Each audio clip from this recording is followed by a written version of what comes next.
तो आदाब, नमस्कार, सत श्री अकाल दोस्तों। मैं शाहिम हसन एक बार फिर से आप लोगों के सामने, और मेरे पीछे आपको दिखाई दे रहा होगा यहाँ पर एम्बुलेंस खड़ी हुई हैं।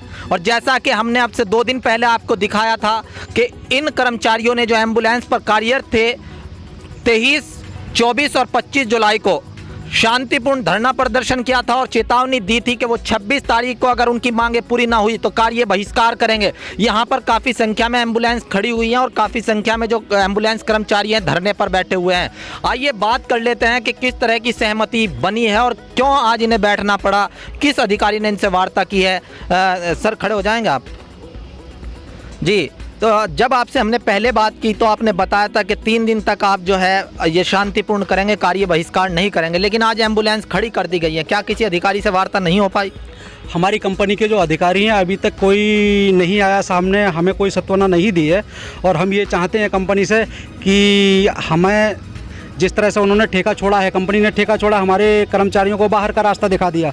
हम कंपनी से रिक्वेस्ट करते हैं कि हमारे जो कर्मचारी निकाले गए हैं कृपया करके वो हमारे कर्मचारी जो 108, 102 अब तक गाड़ियां चल रही हैं उनमें समायोजित किया जाए। और सरकार से हम प्रार्थना करते हैं कि अगर इसी तरह से वो समय दर समय अदर कंपनियों को ठेका अगर देती रहेगी सरकार तो हमारे लोगों का क्या होगा।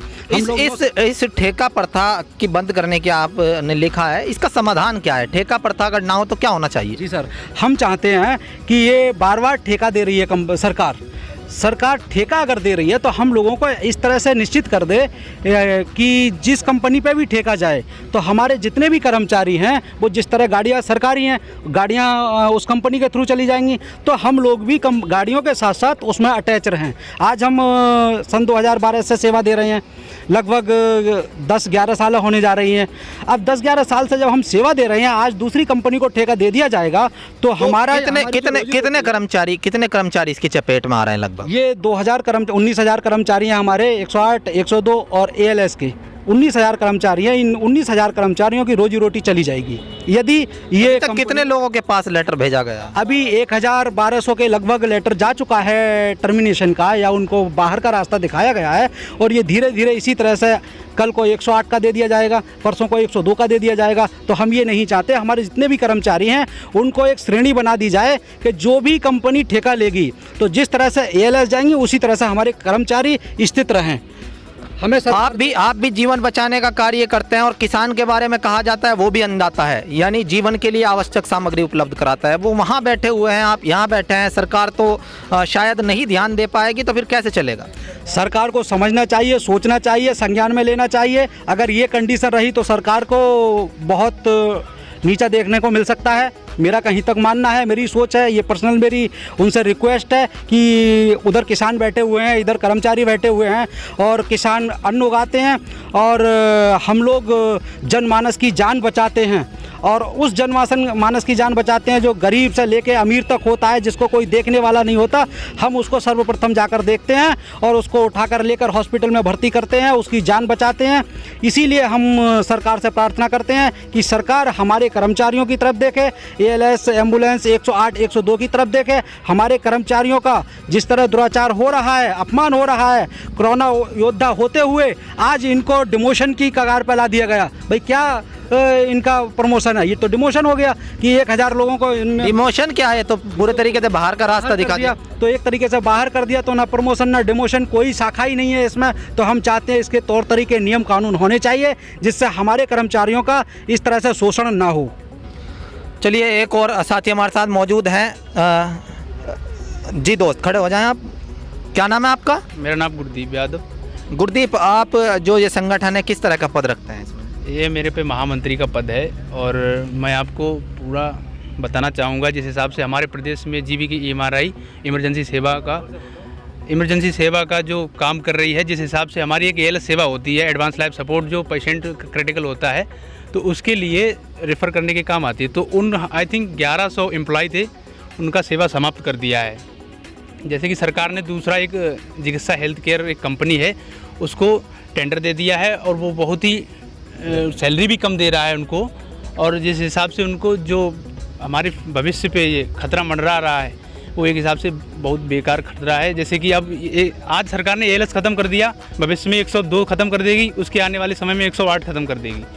और जो हमारी मांगे होंगी हमारे कर्मचारियों की कि एनएचएम में हमको शामिल किया जाए, समान वेतन समान काम हो, और जो कोविड में ड्यूटी करते टाइम पे कोरोना योद्धा ख़त्म हुए उनको 50 लाख का जो इंश्योरेंस हमारा होता है वो इंश्योरेंस दिया जाए, और जो हमारी जो मांगे हैं कि एनएचएम में हमको जल्दी से जल्दी शामिल किया जाए। ठीक है, ठीक। एक और साथी यहाँ पर मौजूद हैं। दोस्त, अभी आप बात करते हो, बता रहे थे कि सरकार के साथ जब आपने ये सेवा शुरू की थी तो कोई करार आपका हुआ था, वो करार क्या था?